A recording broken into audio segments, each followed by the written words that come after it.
வாழ்க்கையில பாதிக்கப்பட்ட வறுமையில கஷ்டப்படுற பல பேருக்கு இந்த கற்பகவருட்ச அமைப்பு நிறைய உதவிகள்லாம் பண்ணிட்டு இருக்காங்க. திருவாரூர் மாவட்டம் நாட்டுப்புற கிராமிய நையாண்டி மேளம் கலைஞர்கள் பேசுறோம். கனமழை காரணமாக எங்களுடைய தொழில் ரொம்ப பாதிக்கப்பட்டிருக்கு. அறக்கட்டளை சார்பா நீங்க எப்படியாவது எங்களுக்கு ஒரு உதவி பண்ணுங்க. நன்றி. உலகம் சிறுசு, நீ உதவிடும் போது இதயம் பெருசு, நீ பகிர்ந்துண்ணும் போது.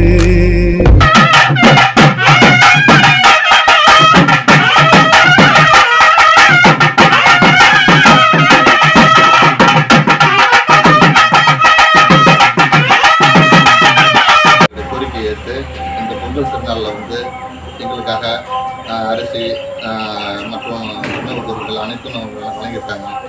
ஐயாவுக்கு பெரும் நன்றியை தெரிவிச்சுக்கிறோம். மறக்காம நம்ம தமிழ்நாட்டு கிராமிய கலைஞர்களை உங்களுக்கு உள்ள நிகழ்ச்சிகளில் உபயோகப்படுத்தணும்னு கேட்டுக்கிறேன்.